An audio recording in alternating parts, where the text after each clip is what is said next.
जय गुरु जी। शुक्राना गुरु जी, अनंतम शुक्राना मेरे गुरु जी महाराज का। ओम नमः शिवाय। शिव जी सदा सहाय। ओम नमः शिवाय। गुरु जी सदा सहाय। शुक्राना शुक्राना अनंतम शुक्राना। जितने शुक्राने करो उतने कम है मेरे मालिक के।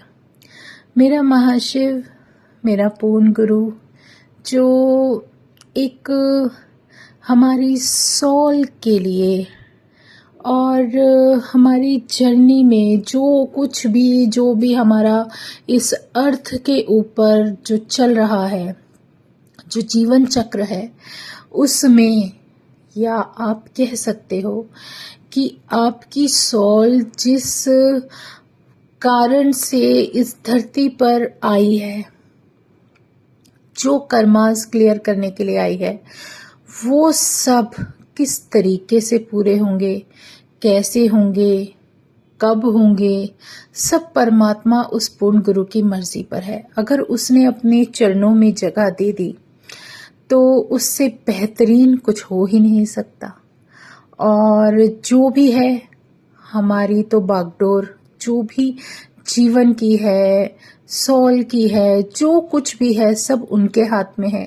तो जैसे चलाएंगे वैसे ही चलेंगे। शुक्राना मेरे गुरुजी महाराज का, अनंतम शुक्राना, जिन्होंने हर पल हर सांस अपना आशीर्वाद दिया और इतना प्यारा एहसास कि उस एहसास के साथ आप अपना जीवन बहुत अच्छे से काट सकते हो।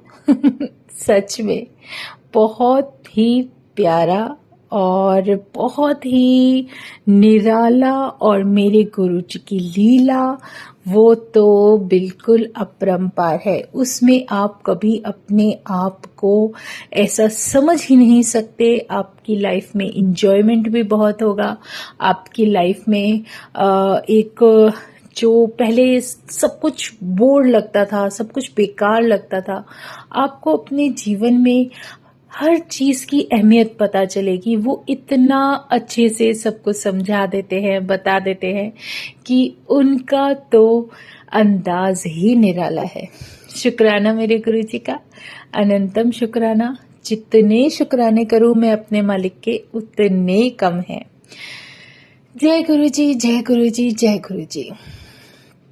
आज मुझे सत्संग याद आ रहा है कि मैं आपको अपनी जर्नी के हिसाब से बता रही हूँ कि कैसे गुरुजी ने अपना जब मुझे अनुभव कराया कि मेरे साथ कौन सी शक्ति है जो चल रही है और जो मुझे प्रोटेक्ट कर रही है, या किस तरीके से मुझे आगे बढ़ना है, ये सब मेरा महाशिव बहुत अच्छी तरह से जानते हैं। और उन्होंने ही जो कुछ भी दिखाया, आंखों से पर्दा हटाया, या आप ये कह सकते हो कि इतनी समझ दी कि मैं ये जान पाऊं कि मेरे साथ है कौन। और इसी जर्नी में मेरा सिलसिला शुरू हुआ अपनी लाइफ के अंदर, जो कि लड़की कभी अपने घर से बाहर भी नहीं निकलती थी। उन्होंने एक ऐसा रास्ता दिखाया, एक ऐसा विश्वास दिया कि मैं खुद भी अपनी लाइफ अपनी मर्जी से एक ऐसी जगह जाकर जी सकती हूँ जहाँ की मेरी सोल को बहुत सुकून मिलता है। हमेशा घर में रहने वाली, हमेशा सुबह से रात तक सारे अपना सिर्फ घर की चिंता, बच्चों की चिंता, हस्बैंड की चिंता, बस यही सब कुछ पूरा दिन लगा रहता था। लेकिन धीरे धीरे गुरुजी ने इसमें ये हैबिट डाल दी कि कुछ समय, चाहे हफ्ते में ही सही, चाहे 15 दिन में सही, जब तुझे मैं लेकर चलूं सत्संग, तो चुपचाप सत्संग में चल दिया कर। अपने इफ और बट छोड़ दो, क्योंकि जब हम घर से बाहर चलते हैं तो हमारे साथ हमारा परमात्मा होता है। डर की कोई भी बात या कोई भी वजह नहीं होती। ये बहुत बड़ी शक्ति है जो हमारे साथ है, और ये ऑरा ही कुछ अलग होता है। और जब आप सत्संग में बैठते हो तो आपको अगर कोई सेवा मिल जाती है तो उससे बेहतर कोई चीज हो ही नहीं सकती आपके जीवन में। और अगर आपको सिर्फ सत्संग में जाने का मौका मिल रहा है तो वहां पर आपकी सॉल का जो कनेक्शन परमात्मा से बनता है वो एक अलग ही कनेक्शन बनता है। उसको आप तभी महसूस कर सकते हो जब आप सत्संग में बैठोगे या गुरुवाणी सुनोगे, शब्द से जुड़ोगे, तो आपको अपने आप ही एक ऐसी दुनिया में होने का एहसास हो जाता है कि आपकी सॉल खुद ब खुद उससे कनेक्ट होके अपने मन की सारी बात बोल डालती है। ये जो सत्संग थे, जो टाइम टू टाइम गुरुजी ने बख्शे, सत्संग में जाने का मौका सिर्फ इसलिए दिया कि मैं वो सब कुछ सीख सकूं, जान सकूं और सत्संग में उसका पूरा का पूरा A to Z जो कुछ भी मुझे जानने के लिए गुरुजी महाराज ने सिखाने की कोशिश की, वो सब मैं सीख सकूं। क्योंकि देखो, अगर अब हमारे मन में इतने भाव आते हैं अपने भगवान के लिए, अपने परमात्मा के लिए, हम अच्छे इंसान कब होते हैं? जब हम किसी सामने वाले के जो मन में भाव उठ रहे हैं उसका भी आदर और सम्मान करें। अब सत्संग के समय हमें हमेशा अपनी नहीं चलानी होती। जो भी वहां पर संगत होती है, सबका दिल हमेशा रखा जाना चाहिए, उसके भावों को सुनना चाहिए।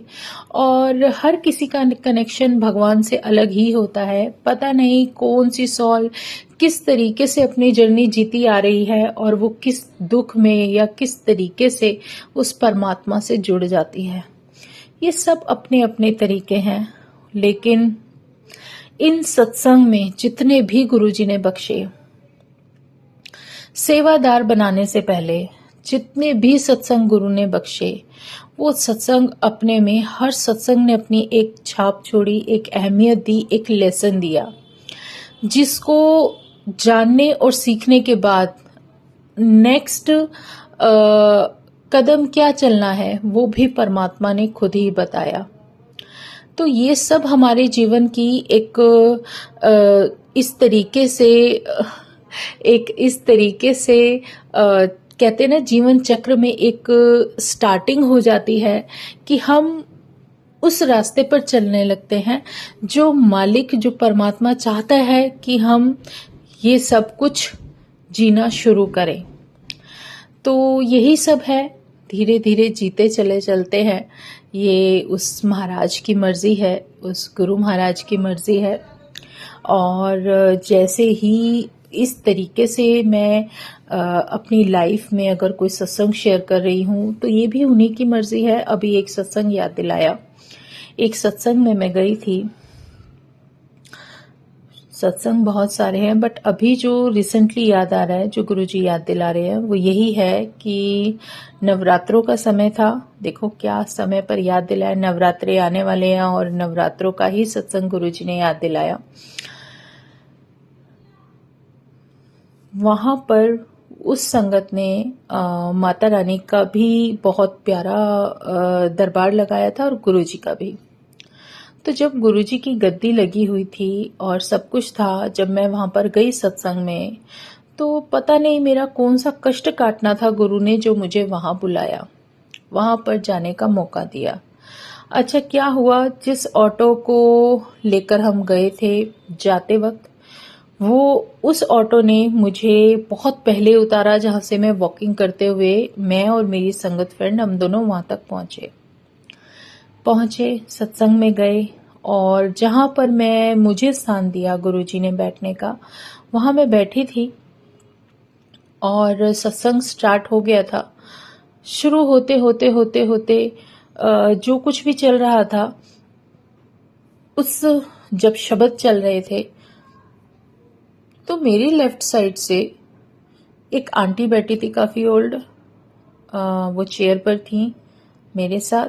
और बहुत अमेजिंग था कि मैं वहां बैठी हूँ, गुरुजी का सत्संग चल रहा है और लेफ्ट में जो आंटी बैठी हैं, या पता नहीं आंटी के पास से या मेरे लेफ्ट शोल्डर, हम दोनों के सेंटर में से कुछ ऐसी मेरे को अजीब सी गंदी सी स्मेल आ रही थी, बहुत गंदी अजीब सी, जो कि बिल्कुल नेगेटिविटी की तरफ इशारा कर रही थी। हो सकता है, पता नहीं, किसी चीज से गुरुजी ब्लेस कर रहे थे और उनका ब्लेसिंग का तरीका बिल्कुल अलग होता है। उस दिन उस सत्संग के अंदर देखो, गुरुजी हमेशा अगर आपको इनवाइट करते हैं ना, आपको बुलाते हैं सिर्फ आपके कल्याण के लिए, आपको टाइम पास के लिए नहीं कभी बुलाया जाता। हर सत्संग में, हर संगत का कोई ना कोई कारण होता है कि वो वहां क्यों पहुंची है। उसके जीवन को ही सुधारना हमारे गुरु महाराज की सबसे बड़ी ब्लेसिंग होती है। अच्छा, मुझे वो फीलिंग होती रही पूरे सत्संग के टाइम, जितना टाइम शब्द चला, पता नहीं क्या चीज थी, मुझे खुद नहीं पता, मुझे नहीं समझ में आया, लेकिन भगवान तो सब जानते हैं। उसके बाद वहां पर माता रानी की आरती हुई। बहुत पहले माता रानी की आरती हुई, फिर हमारे भोले शंकर की आरती हुई। बहुत प्यारा सत्संग था, बहुत प्यारा ऑरा और बहुत ही प्यारा लंगर प्रसाद था। और वहां पर सत्संग जो शेयर किए गए, वो सत्संग सुनने को मिले तो वो बहुत ही अच्छा एक लेसन, कुछ सीख दी मेरे जीवन में कि ऐसा भी हम लोगों को अपने जीवन में क्या करना चाहिए। तो वो सब कुछ वहां पर एक या दो अंकल ने अपने सत्संग भी शेयर किए। हर संगत किस तरीके से अपने जीवन के जर्नी के हिसाब से जो गुरु ने कल्याण किया है वो हमें बताया जाता है, तो वो मुझे सुनने को मिला। तो शुक्राना मेरे गुरु जी का, अनंतम शुक्राना।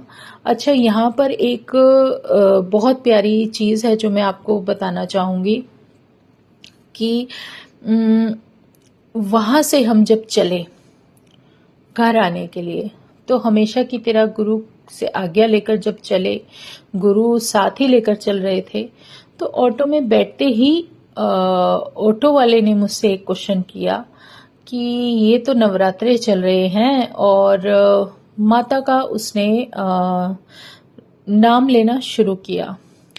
वही सर्व मंगल मांगल्ये शिवे सर्वार्थ साधके त्र्यंबके गौरी नारायणी नमोस्तुते। इस तरीके से उन्होंने जो वो प्रेयर शुरू की बोलनी, तो उसमें 2-3 शब्द उन्होंने खा लिए। तो जैसे त्र्यंबके गौरी नारायणी नमोस्तुते जैसे चल रहा था, उससे पहले क्या आएगा, या फर्स्ट लाइन जब उन्होंने बोली तब उस लाइन में कुछ शब्द खाए ताकि मैं उस चीज को रिपीट करूं। उन्होंने मुझसे कहलवाना था कि तुम बोलकर दिखाओ ये लाइनें कैसे बोली जाती हैं। और ऐसा एक बार नहीं, ऐसा उन्होंने 3 बार बुलवाया मुझसे। उससे मुझे समझ आया कि गुरुजी का इशारा था कि तेरी जो रक्षा कर रही है वो माता रानी है, मेरी शक्ति। जिस शक्ति का तुम्हें हमेशा स्मरण रखना चाहिए, वो माता रानी तुम्हें प्रोटेक्ट कर रही है। क्योंकि कहीं ना कहीं किसी तरीके से भगवान हमें हमारे जीवन में किस तरीके से लेकर चल रहे हैं हमें नहीं पता, लेकिन हमारा महाशिव जानता है कब क्या जरूरी है।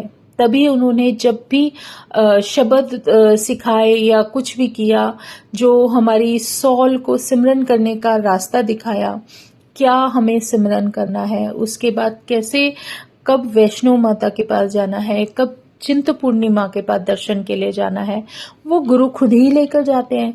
जब हम गुरु से जुड़ जाते हैं ना, ये पॉइंट आप अच्छी तरह से सीख लो, जब आप उनसे जुड़ जाते हो, जब गुरु तुम्हें चुन लेता है या तुम्हारा नंबर आ जाता है, या आप अपने शब्दों में ये समझने के लिए समझ सकते हो कि जब आप अपना ये जो सिर है ना, बिना ईगो के जो अपना शीश उनके चरणों में झुका देते हो, सब कुछ उन पर छोड़ देते हो, सरेंडर कर देते हो, तब आपके जीवन में कुछ भी होगा तो वो गुरु की मर्जी से होगा।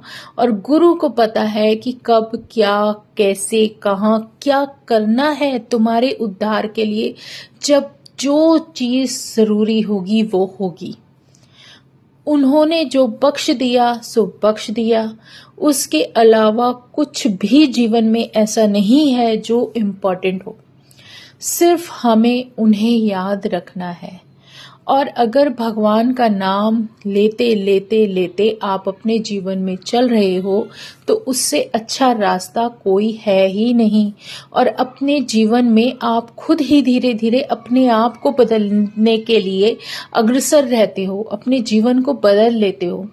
जैसे मेरी जर्नी में जो गुरु ने मुझे सिखाया कि जब तुझे जिस चीज़ की ज़रूरत है मैं अपने आप तेनों बख्श देना, तो तुझे चिंता करने की ज़रूरत क्या है।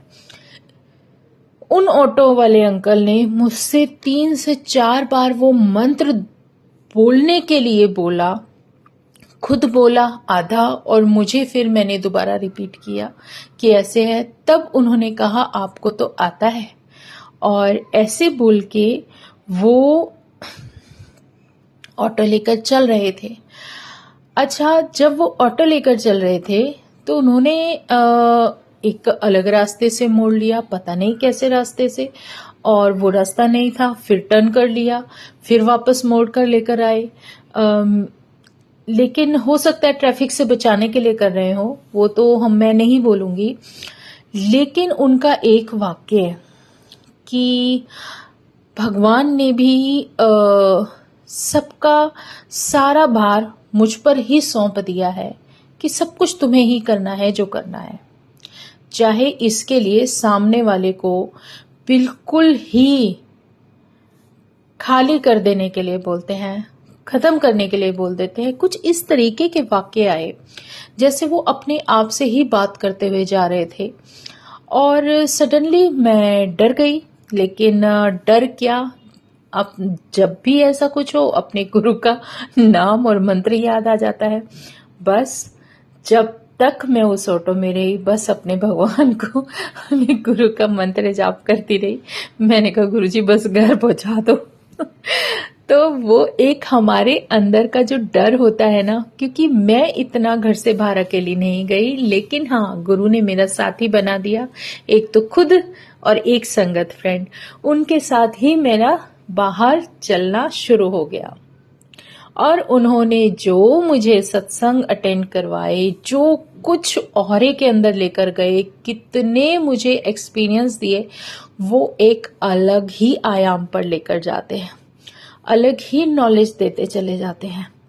तो शुक्राना मेरे गुरुजी महाराज का, अनंतम शुक्राना। आज मन में भाव ऐसे ही आ रहे थे। शुक्राना गुरुजी, जय गुरुजी। आज हम सत्संग यहीं विराम करते हैं। जो गुरु ने याद दिला दिया दिला दिया। ओम नमः शिवाय, शिवजी सदा सहाय। ओम नमः शिवाय, गुरुजी सदा सहाय। शुक्राना शुक्राना, अनंतम शुक्राना। जय गुरुजी, जय गुरुजी, जय गुरुजी।